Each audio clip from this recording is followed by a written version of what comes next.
La planta de agua de Hialeah no acaba de producir agua. ¿Por qué no está produciendo agua? Según las autoridades políticas de Hialeah, la culpa la tiene nada más y nada menos que el exalcalde de esa ciudad, Raúl Martínez. Hoy lo vamos a entrevistar y le vamos básicamente a cuestionar su culpabilidad en esta situación. Hemos tratado de que las autoridades precisamente de esta ciudad vengan, no quieren sentarse con el alcalde. ¿Por qué? Bueno, también le vamos a preguntar eso. Por otra parte, el precio del petróleo, algunos consideran que ha tocado fondo. No se puede explicar en todo el planeta política sin entender las políticas energéticas de los países y también de las regiones. Vamos a estar hablando de ese tema con alguien que conoce muy bien pues este aspecto. Horacio Medina, exfuncionario de PDVSA. Mientras tanto, está acá con nosotros Pedro García. Hay elecciones en noviembre y la posición de tasador a la propiedad está en disputa. El contendiente de Pedro García no quiere sentarse con él tampoco. ¿Por qué? También se lo vamos a preguntar. Mientras tanto, el ébola llegó aquí a los Estados Unidos. Algunos creen que puede estar en nuestra América. Hay realmente preocupación y básicamente algunos ya están preparando sus disfraces porque dicen que se van a disfrazar como si fueran, básicamente, o van a tratar pacientes de ébola. ¿Qué cosa? Todo eso y mucho más aquí en Prohibido Callarse.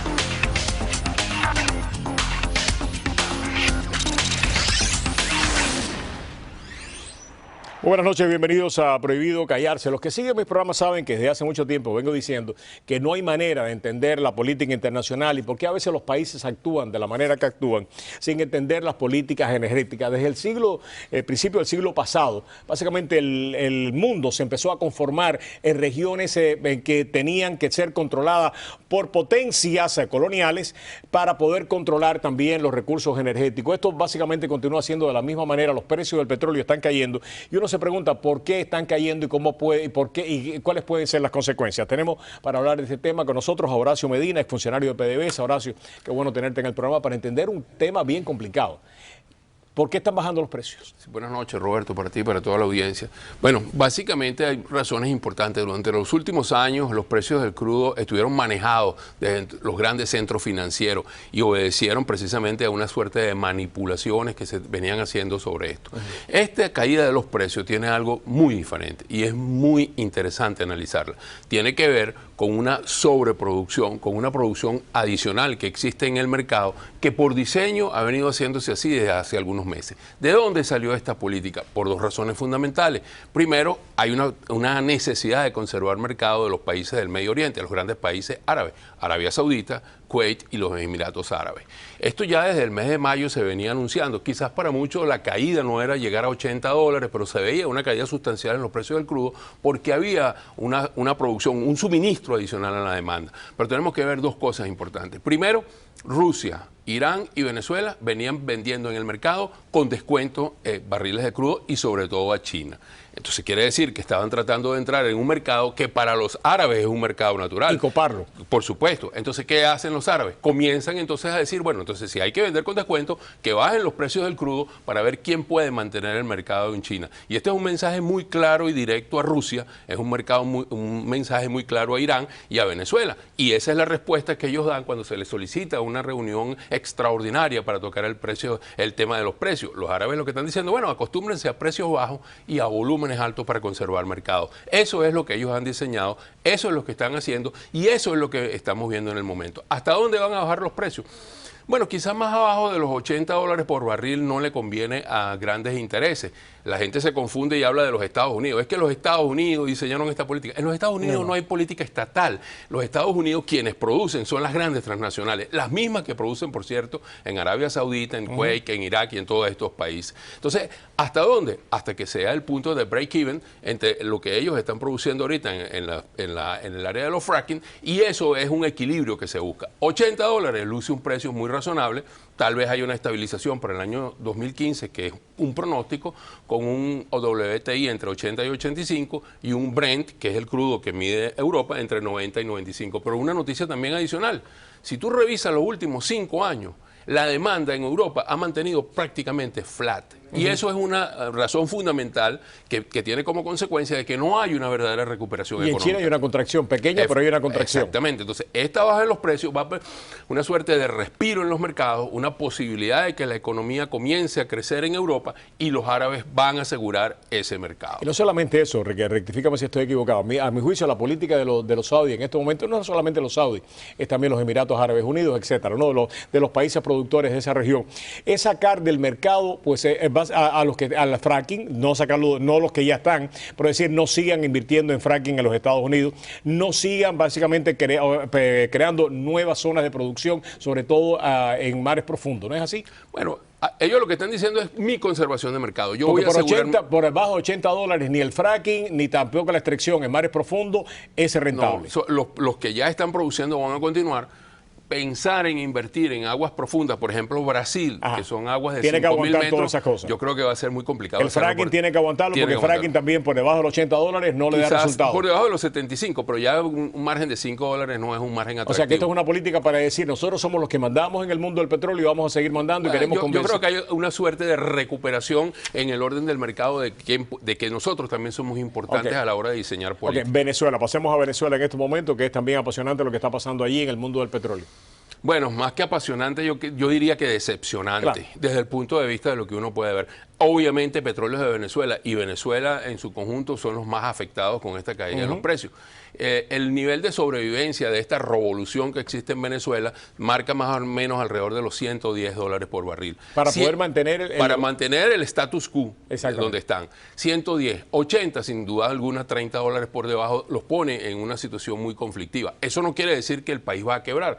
Todavía, cuando tú tienes la posibilidad de vender en el mercado, porque lo que puede vender en el mercado es alrededor de unos 800.000 barriles a $80, 800.000 barriles diarios a $80 todavía son una gran cantidad de dólares en el año. Y para un país que está gobernado por unos forajidos cuyo diseño es empobrecer y hacer vivir en miseria a la población, pues continúa sobreviviendo. El asunto está, Roberto, y es aquí, no podrán mantener ese nivel de gastos en el exterior, de ayudas en el exterior. ¿A quiénes van a afectar? Bueno, ya te ha señalado las primeras víctimas van a ser Petrocaribe, de hecho ya lo está haciendo, las próximas van a ser lo del ALBA y por supuesto de último va a ser Cuba, que dicho sea de paso... Cuba va a ser afectado en algún momento porque es imposible mantener el suministro, básicamente con el colapso que estamos viendo de la industria, ¿no? Yo te diría, aunque mucha gente no lo crea, esas importaciones de crudo que se están haciendo de Argelia y crudo Ural de Rusia para la refinería de Curazao, tienen mucho que ver con el suministro a Cuba. Porque a Cuba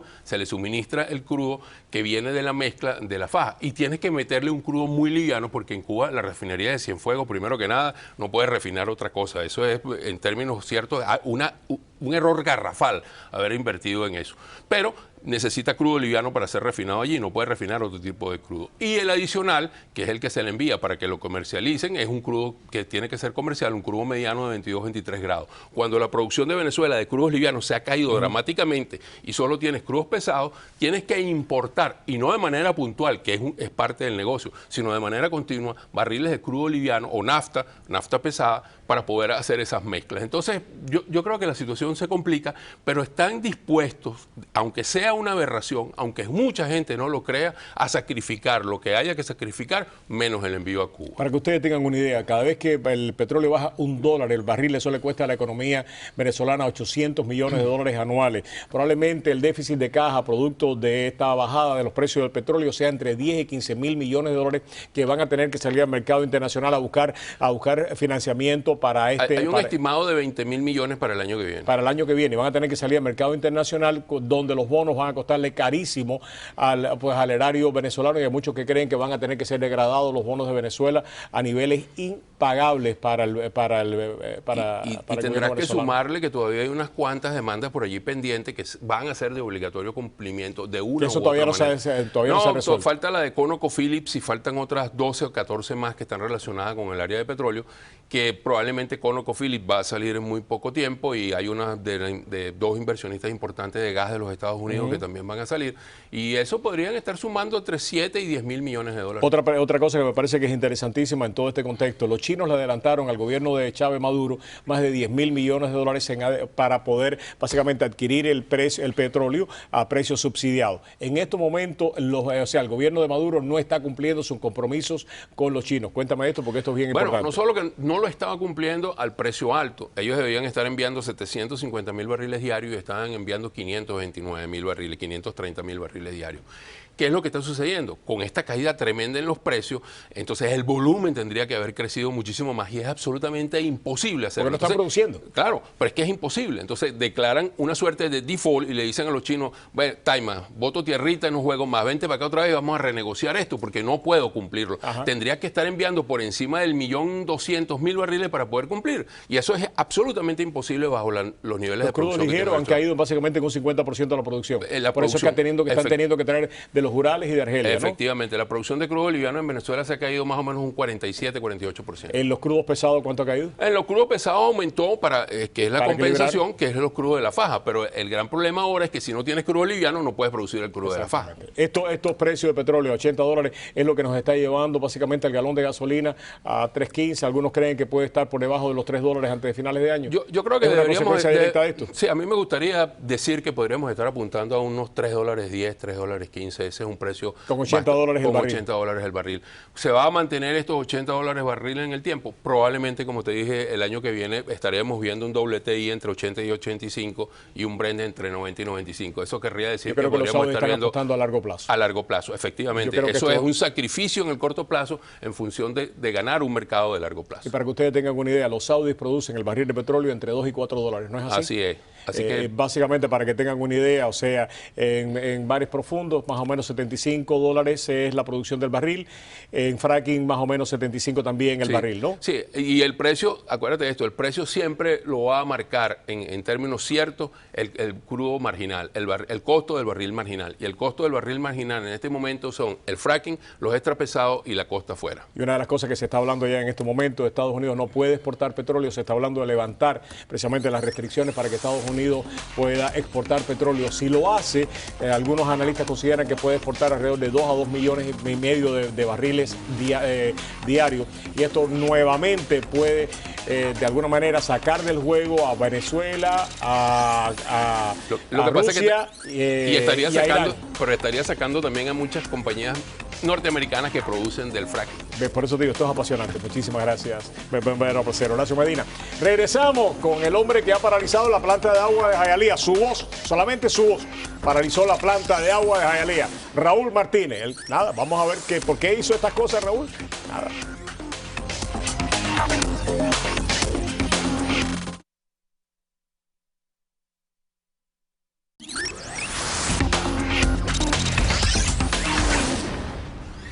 Ok, regresamos con el hombre cuya palabra, cuya voz, básicamente nada más que mirar la planta de agua de Hialeah, la ha paralizado. El exalcalde de esa ciudad, Raúl Martínez, mi querido alcalde, usted está en la primera página del Herald, mencionado como la persona que ha provocado todos estos problemas en la planta. Hemos querido invitar al alcalde, hemos querido invitar a cualquier representante de las autoridades políticas de Hialeah, ninguno quiere venir a sentarse con usted.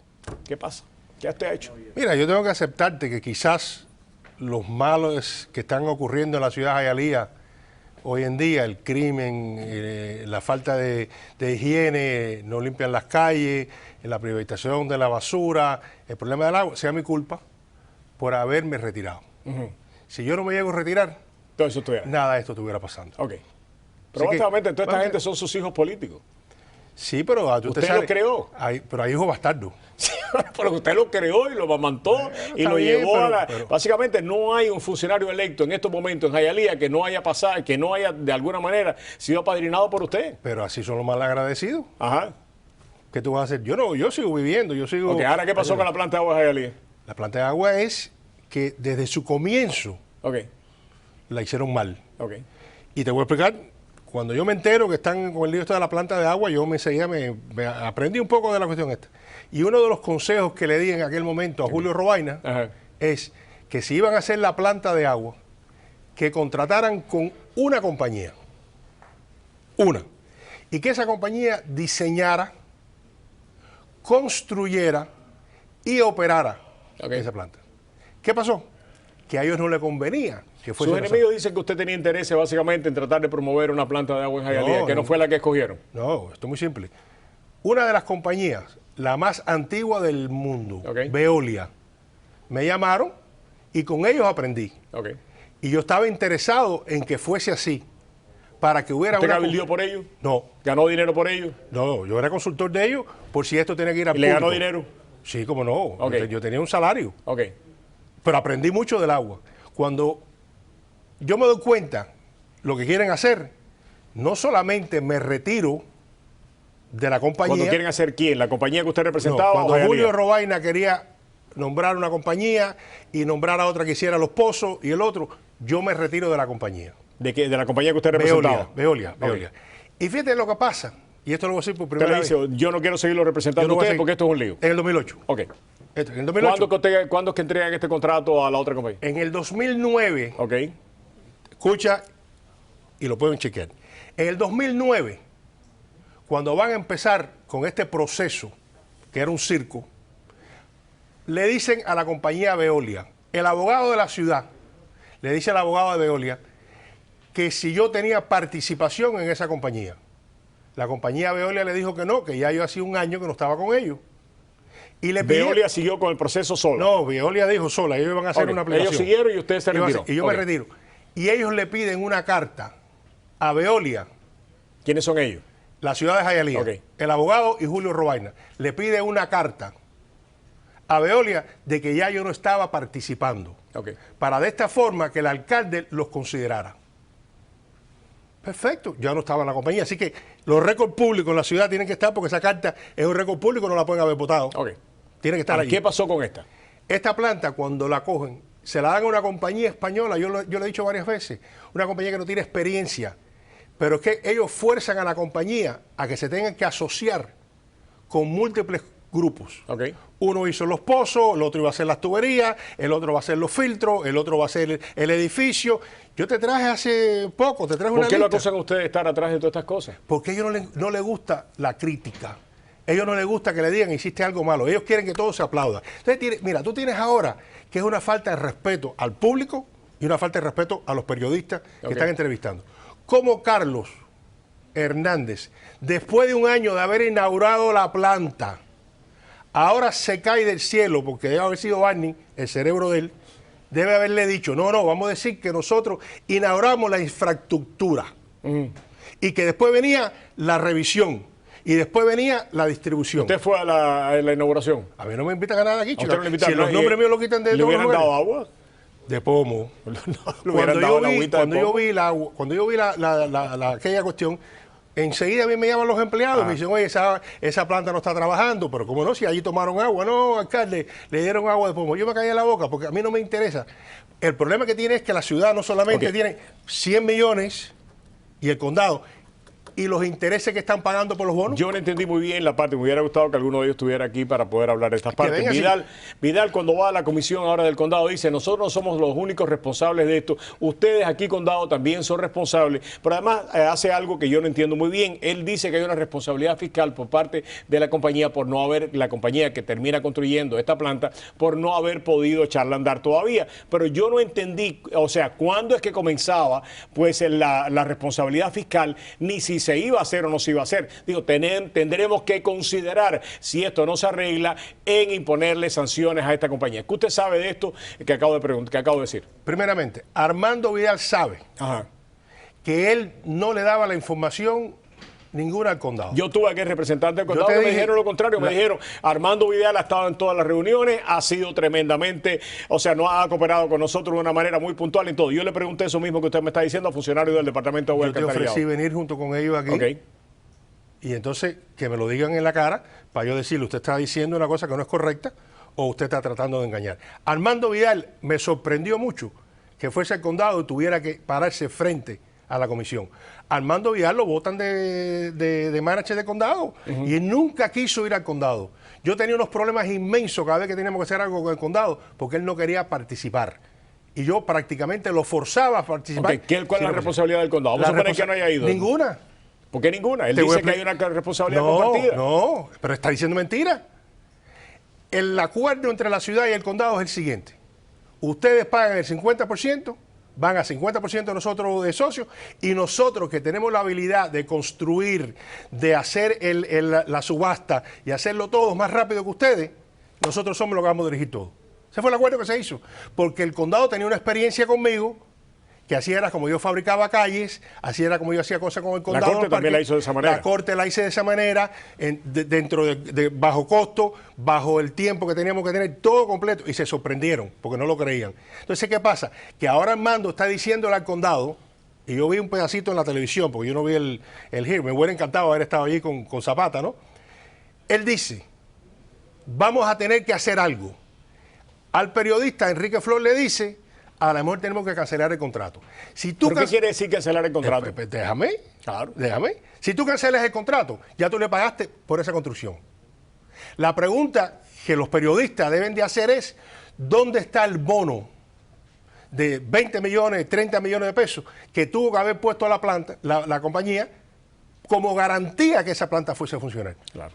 Entonces, ¿dónde está ese bono? Porque si esa compañía ahora, Veolia, se llama INIMA USA. Okay. Si INIMA USA se va a la quiebra, y tengo entendido que INIMA en España está teniendo problemas fiscales, si se va a la quiebra, recoge su matula y se va. El individuo que firmó el contrato, supuestamente, con la compañía, ya no está aquí. ¿Qué pasa? Que entonces el condado y la ciudad tienen que quedarse con ese elefante blanco y sabrá Dios cuál es el problema.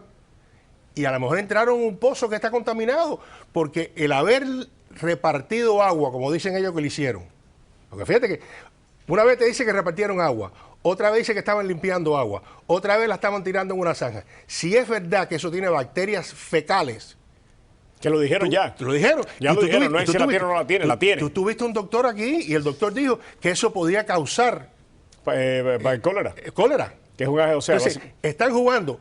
La otra cosa, le quiero decir a Carlos Hernández, lo único que yo tengo que saber del agua es que venga clara, sin peste y que se pueda tomar. Okay. Eso es todo lo que hay que saber. ¿Por qué le echa la culpa a usted? Porque él no sabe. ¿Qué hizo usted? Lo mismo que hizo con don Felipito. Él estaba diciendo ahora lo que mantuvo 3 años. Felipito va a salir ahora, ¿no? Sí, pero él mantuvo esto, diciendo, yo el negocio que hice fue cobrar el principal primero y después los intereses. Pero cuando tuvo que ir frente al juez y jurar, dijo, no, yo estaba cobrando intereses. 3 años metiendo mentiras. Lleva 1 año metiendo mentiras. Es un individuo que está no capacitado y en vez de decir, mira, yo no sé, perfecto, lo va a hacer. Más nada, porque todo el mundo no tiene derecho a saber de todo. Eso es importante. Ahora, quería decirte una cosita del programa tuyo de ayer. Ayer aquí se dijo que el gobierno de los Estados Unidos era un parásito. ¿Quién dijo eso? Uno de tus invitados. Ok. Negro, el gobierno de los Estados Unidos no es parásito.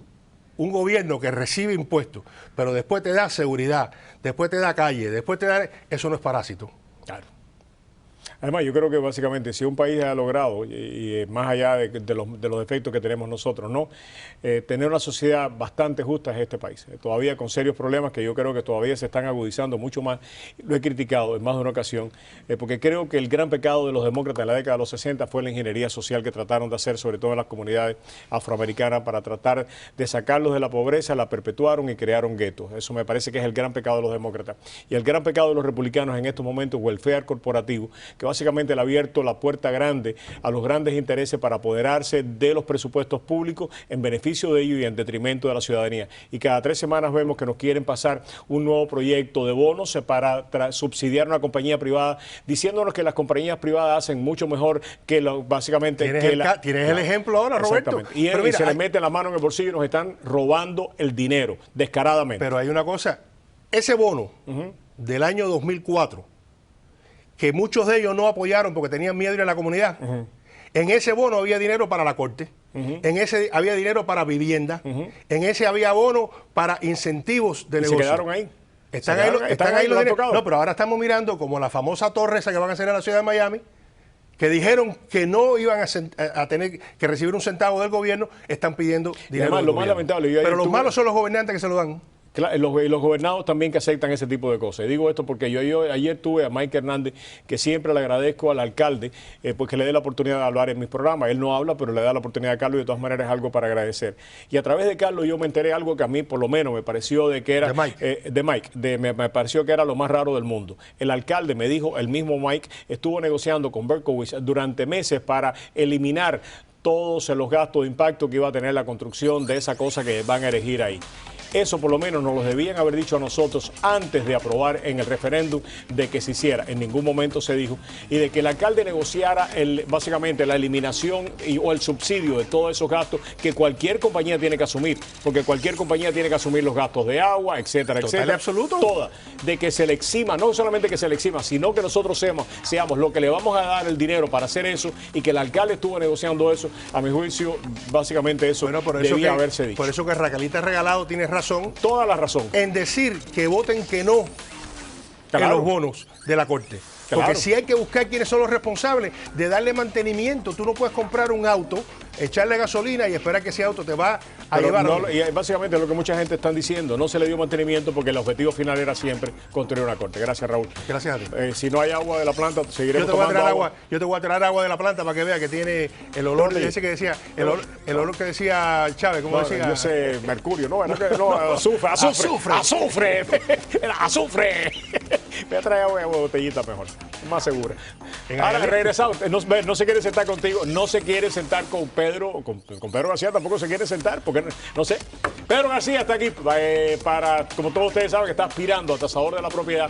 Hemos invitado en numerosas ocasiones a su contendiente, no quiere sentarse con él, ni siquiera con nosotros. Regresamos. ¿Por qué será, verdad?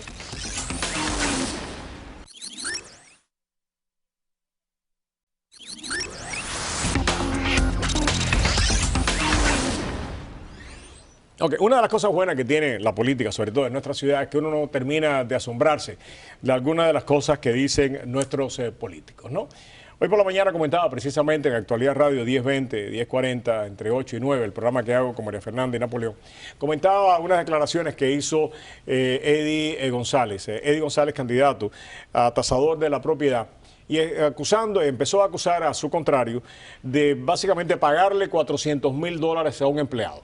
Los reporteros, los periodistas hicieron lo que se llama aquí en inglés el due diligence, o sea, averiguar qué es lo que estaba pasando y encontraron que este empleado ganaba $100,000 anuales, algo normal en el departamento y la responsabilidad que tenía. Cuando le preguntaron a Eddie González, básicamente, me parece que usted está tergiversando la verdad, ¿no?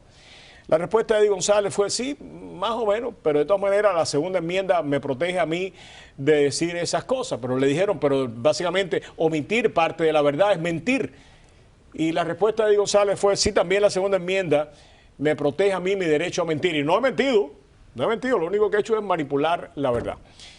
Con todo respeto, ¿no? Esa es una de las declaraciones más irrespetuosas al electorado que yo he escuchado de un político en mucho tiempo. Me decía María Fernanda y Napoleón que Eddie lo que terminó diciendo, lo que hacen los políticos en voz alta, lo que hacen los políticos a escondidas, él terminó diciéndolo en voz alta. Quisiera yo pensar que no, que hay un mayor nivel de transparencia y un mayor nivel de sinceridad. Está con nosotros aquí precisamente Pedro García. Hemos invitado a Eddie en innumerables ocasiones para que se siente con nosotros, para que hable con Pedro, para que hable con ustedes, conmigo, esa declaración tan controversial, que hoy nosotros no tenemos toda la información y estamos tergiversando sus palabras y nos hubiera encantado pues escuchar su versión directa de los hechos. La que hemos escuchado hasta ahora es realmente repudiable y rechazable en todos los sentidos. Si él tiene otra y la quiere emitir aquí, más que bienvenido. Pedro, cuando tú escuchaste esto por primera vez, ¿qué te pareció? Fue una sorpresa para mí, te lo puedo decir. Inclusive no hay nadie que gane $100,000 que haya tenido ese tipo de privilegio de que no tuviera que ir a trabajar. O sea, eso no existe en el condado de Miami-Dade. Recuérdate que todos los presupuestos van al departamento de renta, el departamento de renta lo analiza, lo estudia, ve toda la información de todas las personas que trabajan, le envía de nuevo eso a la comisión y a la alcaldía para que terminen ellos y lo firmen antes de autorizarnos a nosotros a utilizar lo que es el presupuesto. O sea, se me luce totalmente ridículo y fue falso completamente la presentación que hizo, de la cual sinceramente fue alarmante para mí que trataran de engañar al pueblo hablándole en esos términos. Y ayer tuve hasta la desagradable situación de una persona que vino cuando estaba en las votos adelantados y me habló de ese tema. Y vaya, es crítico que muchas personas del pueblo pudieran creer una farsa como esa. Estaba montando nosotros en la emisora y hablando de ese tema, llegó una persona que había votado por ti, pero básicamente cuando escuchó el comercial de Eddie González se arrepintió de haberlo hecho, pero ya había votado. Cuando nos escuchó a nosotros, a María Fernanda, a Napoleón y a mí hablar del tema, inmediatamente llamó a la emisora y dijo, qué bueno que ustedes abordaron este tema, porque yo había votado por Pedro García, pero me había arrepentido de haberlo hecho después que escuché el comercial. Ahora, después de haberlos escuchado a ustedes, me vuelvo a sentir bien de que voté por Pedro García. Pero es importante hablar de estos temas. Una de las cosas que uno se pregunta es, ¿qué es lo que tiene la oficina del tasador que nosotros no sabemos? Te digo esto ¿por qué? Porque se están gastando un dineral espectacular en apoyar a Eddie. Lo está apoyando desde Marco Rubio, el alcalde Jiménez. Básicamente yo creo que a ti te apoya tu Todos familia. los políticos. Tu familia te apoya, ¿verdad? Mi familia, y tengo muchos endosos. Pero lo que te quiero decir, todos estos políticos, no, político no tengo ninguno. ¿Qué es lo que, puede el tasador de la propiedad darle a estos intereses especiales? Porque aquí se está invirtiendo en Eddie González. Sin lugar a dudas hay una inversión. ¿Qué es lo que pueden ustedes, tú o él, darle a los intereses de esto? La diferencia es, yo soy un tasador con experiencia de más de 38 años, que yo voy a establecer los valores reales y justos de las propiedades en condado Miami-Dade. ¿Qué es lo que puede hacer una persona que ¿qué es lo que puede hacer una persona que no haga bien su trabajo ahí? ¿En qué puede favorecer? Pueden establecer valores que no sean los reales. ¿Cómo? Mirando los comparables y utilizando los comparables más altos de esa zona. Pero eso el tasador tuviera que ponerse de acuerdo con alguien para beneficiar. No, lo puede establecer la organización para que se haga en esa forma. Y pueden establecer. Uno puede desvirtuar los valores como tasador. Recuérdate que estamos utilizando comparables. O sea, si tú puedes utilizar el comparable más alto, el comparable del medio o el comparable más bajo. Sobre todo cuando estás estableciendo los valores. O sea, lo lógico es ir al medio, que es el valor más realista de la propiedad. De acuerdo con eso, el Departamento de Renta también tiene una revisión. Porque el Departamento de Renta, por su parte, manda a hacer tasaciones a diferentes propiedades para macharlas con el tasador. O sea, es peligroso que un tasador se ponga a hacer. Pero lo puede hacer. Pudiera existir la posibilidad. Que en este momento el Departamento de la Junta Escolar del Condado de Miami-Dade ha demandado precisamente a la oficina del tasador por manipulación de datos a la hora de evaluar propiedades. ¿Eso tiene que ver contigo? No. Eso debe haber sido con el señor Cantera, que se pasó unos cuantos meses allí. Debe haber sido cuando ellos establecieron los anuncios que le estaban dando la oportunidad a todo el mundo que fuera por la oficina, que le bajaban el 15%. ¿Cómo es eso? ¿Cómo es eso?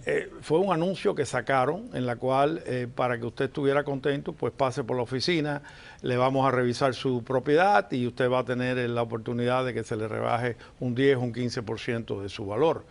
El señor Cantera estaba funcionando para la idea de él de ir a la alcaldía de este pueblo, no para lo que se le presentó. Y estaba tratando de crear un ambiente donde le iba a enseñar al pueblo lo bueno que era él. Y esa fue una de las situaciones. Aparte de eso, ellos están ahora, parece, me he enterado por ustedes, de que hay una revisión en el momento de lo que está pasando durante el Value Adjustment Board y lo que es el Departamento de Tasación. O sea, en el momento de las apelaciones. Correcto. O sea, uno de ustedes, el tasador de la propiedad, cuando llega el momento que se apela, porque cualquier decisión de ustedes puede ser apelada. Correcto. ¿De ahí también se puede de alguna manera manipular esa apelación? No, esa apelación va a ir presentada. Okay. Pero la diferencia, por ejemplo, entre lo que existió en el plan de Cantera era, por ejemplo, si yo veía que la rebaja que había sido hecha dentro del Departamento de Ajuste de Valores y no estábamos de acuerdo nosotros con esto, presentábamos un pleito. Háblame de nosotros, ¿qué quiere decir? Cuando hablamos, la oficina del tasador. Hazte la idea que yo estoy el tasador en este momento. ¿Y tú veías una tasación que no te gustaba? No, veíamos un ajuste que le habían dado en el Value Adjustment Board que considerábamos que no era correcto para el valor real de la propiedad. Okay. Y podíamos poner un pleito donde íbamos a la corte a defender los valores que nosotros habíamos establecido. Eso se quitó con el señor Cantera porque el señor Cantera no quiso hacer ningún tipo de apelaciones legales y eso lo eliminaron completamente. O sea, se le quitaron ese poder a la oficina del tasador de que pudiera pelear por algo que él viera que no estaba correcto. Wow. Para beneficio de nuestros televidentes. O sea, básicamente la Junta de esa apelación decía, bien, ustedes dieron una valorización en la propiedad de $100,000. La persona apelaba, iba a esa Junta y la Junta decía, no es verdad, ustedes tienen razón, son $80,000. Te voy a explicar cómo funciona la Junta. Es un representante del tasador de la propiedad. Hay un magistrado, que es una persona experta en bienes raíces, pero esas personas son las que tienen la preparación para presentarle esos casos. Pero puede ser que ellos vean o su opinión sea diferente a la que nosotros estamos viendo por los valores de las propiedades. Y por eso teníamos la alternativa de poder ir a la corte. Eso se eliminó completamente cuando el señor López Cantera llegó ahí, porque él no quería absolutamente nada que fuera a la corte. ¿Tú vas a reintegrar eso si regresa a la oficina del tasador? Definitivo, siempre que no estemos de acuerdo con que los valores puede ser de un lado o del otro. O sea, nosotros, la forma que yo he funcionado es establecer los valores justos y los correctos en el condado. Por eso rebajé 66,000 millones de dólares en valores taxables. Eso representó que tú y yo y todos los que nos están viendo nos ahorráramos 1.332 millones de dólares que no pagamos al condado. Y ahí te representa qué es lo que estaba pasando dentro de este condado, qué estaba haciendo. Esos valores estaban inflados para precisamente sacarle el dinero del bolsillo a uno. Teníamos la burbuja y se estaban aprovechando la burbuja. Pero ¿qué pasó con todo ese dinero? ¿Por qué no lo guardaron? ¿Por qué no tenemos reserva? Esas son las cosas que tienen que explicar ahí. Pedro, muchísimas gracias y nuevamente al señor Eddie González, que si quiere pasar por aquí, con muchísimo gusto, y lo confrontaremos con las mismas preguntas y con los mismos cuestionamientos que le hemos hecho al señor Pedro García y abordaremos el tema también de los $400,000. Y espero que me invite para que él me lo pueda decir a mí en mi casa. Como que no. Muchísimas gracias, Pedro. Un placer estar contigo aquí. Regresamos con el tema de ébola aquí en Prohibido Callarse, pero antes, mi querida doctora Mari Reyes, ¿cómo está usted? Adelante. Gracias. Sí, yo soy Mari Reyes, abogada de bancarrota, y yo los quiero ayudar. Yo he tenido miles de casos aquí en la sur de la Florida. Con más de 15 años de experiencia, yo quiero ayudarle ahora a su familia. Usted lo puede llamar para esa primera consulta gratis para ver cuáles son los detalles en una ley de bancarrota que le puede ayudar a usted. Si usted se siente agotado, si no puedes más con la deuda, si te tienes las llamadas loco, es hora de pensar de una bancarrota. La ley de bancarrota va a ayudarte con diferentes clases de deudas. Y recuérdese, con la primera consulta gratis no tienes nada que perder. Vamos a hablar, vamos a sentarnos y vamos a hablar de exactamente cuáles son las cosas que podemos hacer en la ley de bancarrota para ayudar a su familia. Yo tengo clientes que me llegan que ni saben que cosas como carros que están demasiado alto de pago mensual o casas que las mensualidades también están muy altas se pueden reducir. Sí, hay diferentes cosas que se pueden hacer. Yo sé que hay muchas personas en la calle que te dicen que va a pasar esto o no va a pasar lo otro, pero sépalo que con mi oficina vas a oír de yo mismo, de una abogada, y te va a explicar qué cosas se pueden hacer en la ley de bancarrota. Llámanos hoy para esa primera consulta que le acabo de explicar al 305-476-1900. Yo soy Mari Reyes, abogada de bancarrota, y los quiero ayudar. De nuevo, esos 15 años de experiencia quiero usarlos para el beneficio de su familia. Llámanos hoy y hablaremos. Gracias.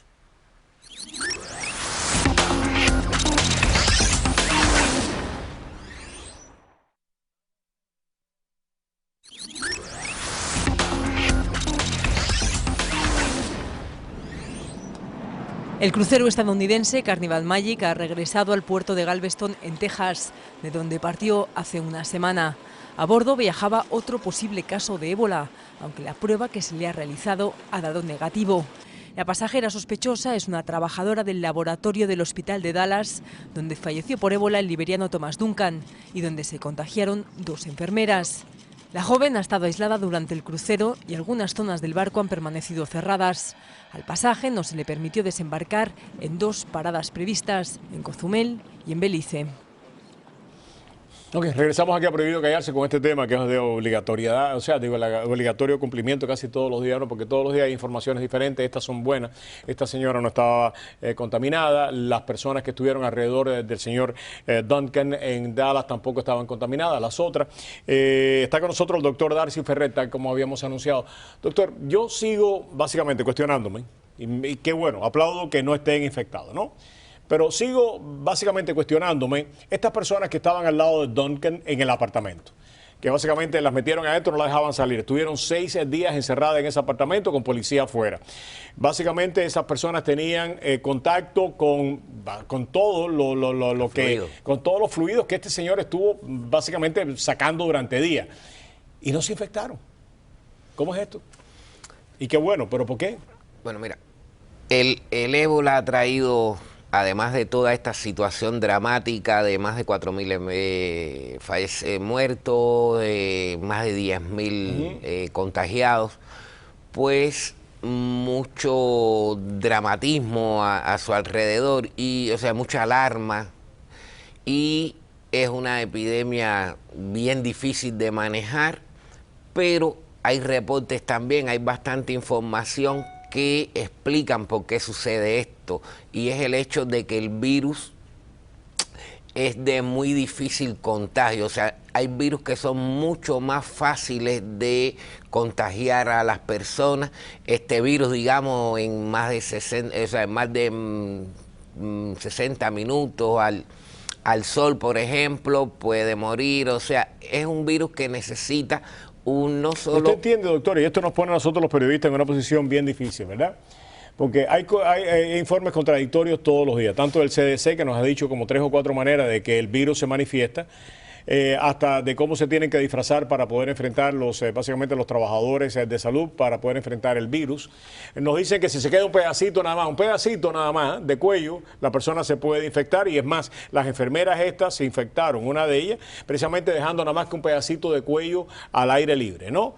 Entonces, por una parte tenemos un grupo de personas expertas que nos dicen, no puede ni siquiera la persona exponerse, los trabajadores de salud, dejar un pedacito de piel porque por ahí puede entrar el contagio. Y por otra parte, usted nos dice que hay reportes de que el virus realmente no es tan agresivo. No, el virus es muy agresivo, pero las posibilidades de contagio son mucho más específicas que otros virus, por ejemplo, que son aéreos y que la propagación es mucho más fácil de persona a persona. O sea, ¿es normal que esta gente no se hayan infectado? No, el problema está en que el virus requiere, por ejemplo, que ese virus que hay en fluidos de la persona enferma, pues se ponga en contacto, digamos, a través de las mucosas de las personas sanas para que se pueda infectar, o heridas en la piel. O sea, tiene que reunir determinadas condiciones, si no es muy difícil, porque uno puede tener, digamos, el cuello libre, tú te contaminas ahí, después las manos te las llevas al cuello sin darte cuenta, la pasas por el ojo, y ya no es que el virus esté en el cuello, es que te lo estás metiendo en la mucosa ocular. Yo todavía, con todo respeto a los científicos, hay muchos que han hablado de este caso, de estos enfermos que tuvieron contacto con Duncan, que estuvieron en su casa, que estuvieron encerrados. La novia de Duncan, aparentemente, cuando lo vio, le dijo de lejos, hola Duncan, no se le acercó en ningún momento, ni hubo transmisión de fluido, cosa que es bastante difícil de entender en dos novios que no se ven, o en una pareja que no se ve hace mucho tiempo, que ni siquiera se den un beso, ¿no? Que no haya una relación íntima entre ellos. Y aparentemente, a pesar de que esto uno se puede imaginar que sucedió, pues la novia no tuvo problema, las personas que estaban allá adentro no tuvieron problema, pero nos hablan que ahora para finales de diciembre vamos a tener unos niveles de contaminación que pueden llegar alrededor de 10.000 semanales, 10.000 semanales, y que esto se puede convertir en una pandemia. Por eso le digo, estas son las Mientras tanto, en Cuba se acaba de terminar una reunión que quisiera escuchar su opinión acerca de esto, y que básicamente convocó a todos los ministros de Relaciones Exteriores, presidentes, mandatarios del ALBA, este organismo regional tan importante, tan trascendental, que al llamado de Fidel Castro corren raudos y veloces para escuchar su consejo sabio. El virus del ébola no ha llegado a Latinoamérica, pero sí la preocupación por la epidemia. Los países del ALBA celebran en La Habana una cumbre extraordinaria. El presidente de Venezuela, que ya está en Cuba, ha elogiado un artículo publicado este fin de semana por Fidel Castro. Hemos leído con atención el artículo del comandante Fidel Castro, en el que Fidel tiende la mano a Estados Unidos para luchar codo con codo en África contra el ébola. Bueno, sería extraordinario que fuera un punto, aunque sea un punto, de encuentro por la humanidad. Cuba ya ha enviado a Sierra Leona un equipo médico de 165 profesionales y Estados Unidos se prepara para enviar un contingente de 3.000 militares. Juntos, Cuba y Estados Unidos podrían trabajar para combatir la epidemia. Okay. ¿Qué lectura se hace de esto, doctor? No, yo quería apuntarte antes de pasar a esto, por ejemplo, que en Nigeria tuvo 19 casos diagnosticados, de ellos 7 fallecidos, y ya también se declaró libre de ébola, o sea, por las medidas enérgicas que tomó con respecto al aislamiento de enfermos y el tratamiento y el seguimiento de los contactos de estos enfermos.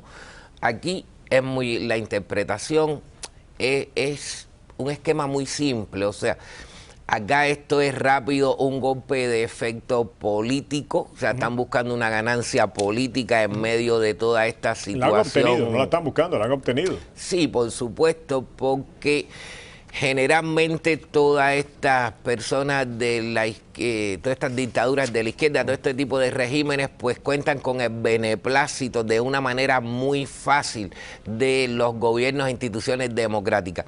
La Organización Mundial de la Salud tiene un gravísimo problema, tiene una epidemia de ébola en África, cuenta con pocos recursos, cuenta con pocos personal, y que le manden a 465 trabajadores de la salud, personas por ahí para allá con un certificado de muerte prácticamente metidos en el bolsillo, pues no es lo que le preocupa. Tampoco le preocupa las condiciones en las que se van a conducir estos médicos cubanos, por ejemplo, que están apilados en habitaciones, o sea, en habitaciones de mala muerte, 3 personas ahí. En Liberia. Exactamente, los primeros que fueron, o sea, no son las mismas condiciones en las que viajan el resto de los médicos. Los médicos que manda, por ejemplo, Médicos Sin Fronteras, duran alrededor de 4 a 5 semanas en estos lugares, luego los sacan, como es lógico, y los renuevan. Los cubanos van a ir por 6 meses. Y ahí, en medio de toda esa situación, pues viene un Kerry y felicita al gobierno cubano, sin embargo, no se cuestiona las condiciones en las que van esos médicos sin ningún tipo de derecho. Van totalmente empujados por la miseria que tienen en Cuba. Y todo es bastante criticable, o sea, porque sí, hay que apoyar, hay que ayudar a combatir esta grave epidemia, pero hacerlo en igualdad de condiciones con todo el personal que está metido ahora mismo en África trabajando. Efectivamente. Mientras tanto, aquí hay otro debate que queremos cubrirlo también. Todo el mundo sabe que ahora viene la noche de brujas, Halloween, ¿no? Y del debate estaba centrado en si debe o no debe utilizarse estos trajes para lidiar con la infección que estamos viendo ahora en televisión casi todos los días. Si todavía no tiene disfraz para la noche de Halloween, no se pierda la última propuesta de una empresa de California. Es esta que ven, un traje de protección frente al ébola. Una idea que ya ha recibido muchas críticas en Estados Unidos y también, eso sí, cientos de pedidos. Para llevar este disfraz hay que tener sentido del humor, asegura el diseñador Jonathan Weiss. Y no es muy diferente del de policía o bombero.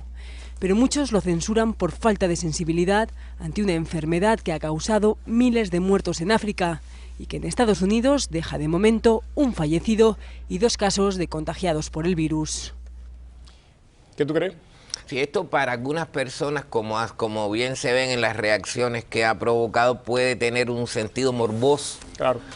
Ante la situación dramática que se vive con el ébola, pero yo lo veo que también puede ser una manera de llamar la atención en cuanto a la importancia de tener este tipo de protección. Claro. Yo creo que de alguna manera, de la misma manera que nosotros, los que vivimos en este país, nos hubiera molestado que una fiesta de esta en el extranjero lo hubieran cogido para disfrazarse del 9/11, me parece que hay muchos en África que le tiene que molestar que el dolor de ellos se coja aquí en Estados Unidos para una fiesta de disfraces. Lo mismo, pero bien, eso es para gusto gustos se han hecho colores. Regresamos solamente un segundo. Gracias, mi querido doctor.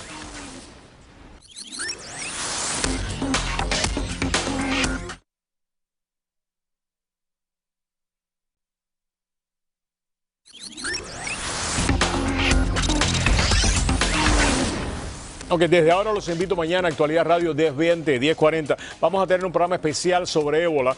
Vamos a estar contestando preguntas a través de Facebook, de Twitter, de teléfono. Vamos a tratar de despejar todas sus inquietudes mañana. Eso va a ser de 8 a 11 de la mañana. Los espero en Actualidad Radio 10:20, 10:40. Muy buenas noches tengan todos. Mañana regresamos nuevamente aquí a las 7 en punto de la noche. Que Dios nos acompañe a todos. María Julia, nos fuimos.